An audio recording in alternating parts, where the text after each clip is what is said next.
നല്ല പടം. എക്സ്പെക്ട് ചെയ്തതിനേക്കാളും ഒക്കെ കൊള്ളാം. എല്ലാം ഉണ്ട്. എല്ലാം ആവശ്യത്തിനുള്ള ഇൻഗ്രീഡിയൻസ് ഉണ്ട്. നമ്മൾ എക്സ്പെക്ട് ചെയ്ത സ്ഥലത്തൊക്കെ ഭയങ്കര അനിരുദ്ധിൻ്റെ മ്യൂസിക് പൊളിച്ചു. സൗബിൻ എടുത്തു പറയണം. നൈസ്.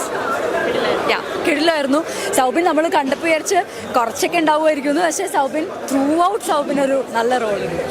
എന്ന് പറഞ്ഞാൽ ഒരു ലോകേഷ് കനകരാജ് മൂവി, അതിൻ്റെ കൂടെ രജനീകാന്തും കൂടെ ചേരുമ്പോൾ നമ്മൾ ഒരുപാട് മാസമൊക്കെ പ്രതീക്ഷിച്ചിട്ടാണ് വരുന്നത്. പക്ഷെ ഒരിക്കലും അതിൻ്റെ 7 അകലത്ത് പോലും പടത്തിയില്ല. സാധാരണ ഒരു മൂവിയിലെ ആക്ഷനും ഇതൊക്കെ എങ്ങനെയുണ്ട്, അതുപോലെ തന്നെ സാധാരണ ഒരു എവറേജ് മൂവി മാത്രമേ ഉള്ളൂ.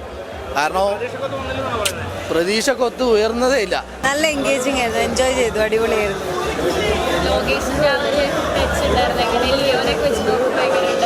അയ്യോ നമുക്കങ്ങനെ പറയാനൊന്നും അറിയില്ല. മീൻസ് ലൈക്ക് നമ്മളത് ആരുമല്ലല്ലോ പറയാൻ. ബട്ട് ഞാൻ ഫുൾ എൻജോയ് ചെയ്തു. മൂവി മൊത്തം നല്ല എൻഗേജിങ് ആയിരുന്നു. കൈയടിച്ച് മ്യൂസിക് അടിപൊളി. എല്ലാ രീതിയിലും ഫസ്റ്റ് ഹാഫ് ചെറിയൊരു ലാഗ് ഉണ്ടെങ്കിലും സെക്കൻഡ് ഹാഫ് പൊളിച്ച്. സൗബിൻ ത്രൂ ഔട്ട് അടിപൊളി പെർഫോമൻസ്, ഒന്നും പറയാനില്ല. കുറേ നാൾക്ക് ശേഷം ഒരു ഓളമുള്ള ഒരു മൂവി, ഫുൾ എന്റർടൈനർ, പൊളി. ആരുമില്ല, രജനീകാന്തിനെ വല്ലാൻ ഇനി ഒരു സൂപ്പർ സ്റ്റാർ ഇനി പുനർജനിക്കാൻ സാധിക്കില്ല എന്ന് തെളിയിക്കുന്ന സിനിമയാണ് ലോകേഷ് കനകരാജ്. അതുപോലെ അനിരുദ്ധ്, അഭിനയത്തിലേക്ക് കടക്കാൻ രജനീകാന്ത്, അമീർ ഖാൻ, ഉപേന്ദ്ര, സൗബിൻ ഷാഹിർ, ശ്രുതി ഹാസൻ, സത്യരാജ് തുടങ്ങിയിട്ടുള്ള വമ്പൻ താരനിര.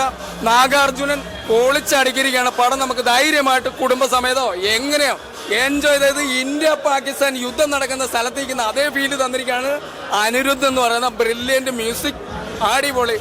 കബാലി പോലും നല്ല ഇപ്രാവശ്യം ഇത് കുഴപ്പമില്ല. ഒന്നും മെച്ച പോലെ. ഇത് തള്ള വേണ്ടി പറയല്ല, ഞാൻ കണ്ട കാരണം പറഞ്ഞതാ. രജനീകാന്ത് എല്ലാ പടം കാണുന്നുണ്ട്. പിന്നെ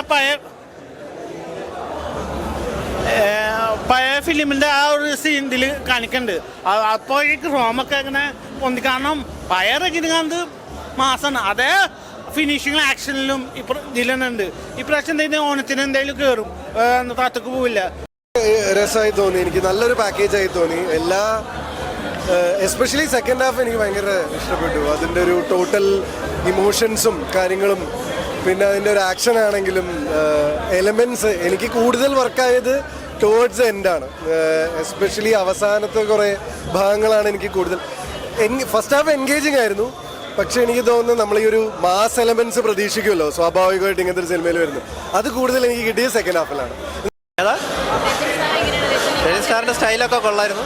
ഇച്ചിരി പഴയ കുറച്ച് സിനിമകളുടെ ഒരു ടച്ച് കിട്ടിയിട്ടുണ്ട്.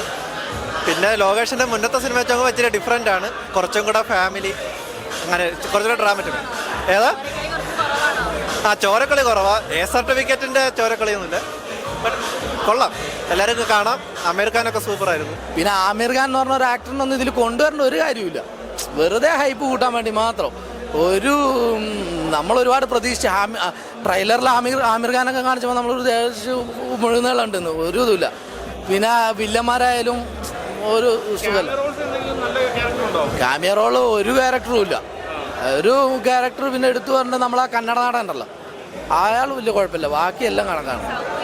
സൗബിൻ എന്നൊക്കെ പറഞ്ഞാൽ നമ്മളെ മലയാളത്തിൽ എങ്ങനെയാണോ അഭിനയിച്ചത് അതേ ഒരു ഇതാണുള്ളൂ. പ്രത്യേകിച്ച് ഒരു മാസമൊന്നുമില്ല. അതൊക്കെ വെച്ച് നോക്കും വില്ലൻ ക്യാരക്ടർ, അതാ പറഞ്ഞ ഒരു പ്രത്യേക മാസ് വില്ലനൊന്നല്ല. അതൊക്കെ വെച്ച് നോക്കുമ്പോൾ വിനായകനൊക്കെ നമിക്കണം. ഏതാ പെർഫോമൻസ് ജയിലറിലെ. കൊള്ളാം കൊള്ളാം.